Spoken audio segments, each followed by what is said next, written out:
At first glance, it appears to be a real juxtaposition. Ash Wednesday, Valentine's Day, oh my gosh, what do we do? Actually, it's brilliant. It really is.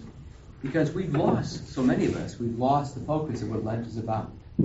If Advent is a season of preparation for the mystery of the Incarnation, Lent is a season of connection with the great mystery.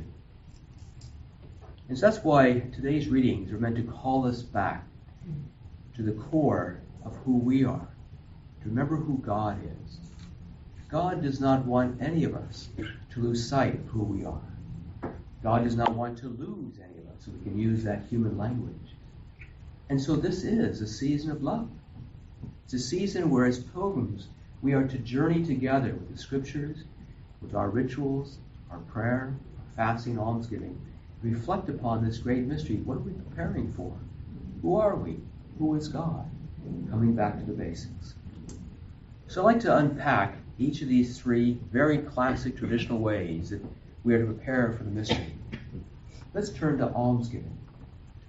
Almsgiving, very simply, I know every pastor is going to kill me for saying this, is not just about giving money. It really isn't. It's about calling us back to being reconnected with each other. Reconnected with each other. And so this is why, unless we sit back and really reflect on and ask Jesus to show us, what type of alms do you want me to give this Lent? It's going to become from our ego. Look how much money I gave to the poor this Lent. Look what I did. You see? But Jesus is the one who tells you, listen, what I want you to give is not your money this Lent. What I'd like you to give is I want you to spend some time with people who could use some of your expertise, some of your insight, some of your wisdom, some of your presence. So this is the care that comes from your soul.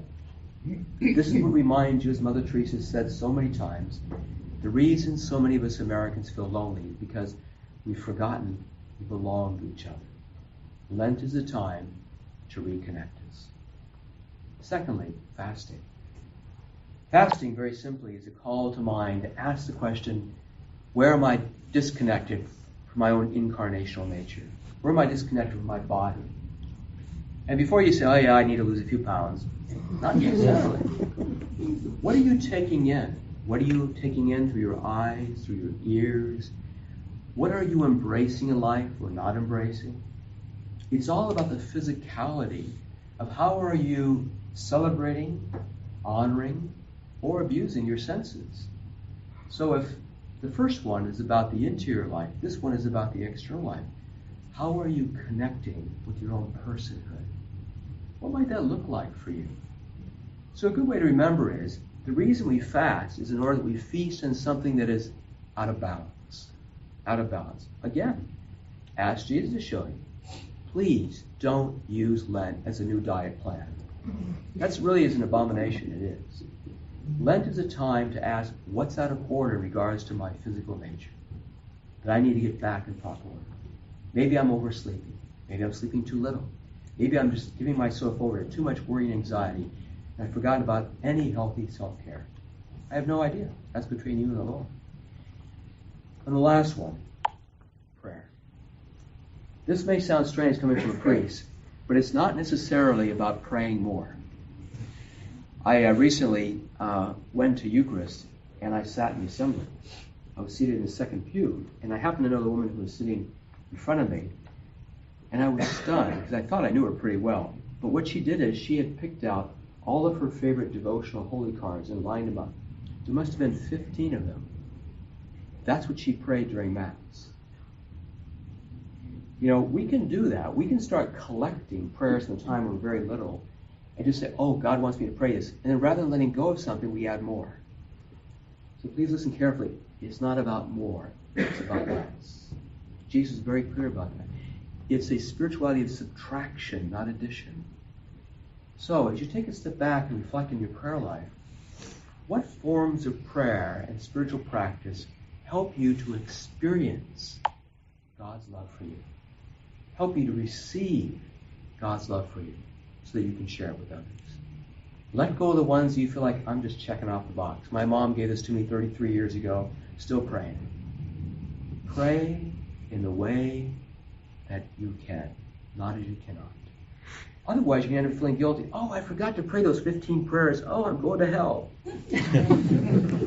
So many people say that. It's about a relationship.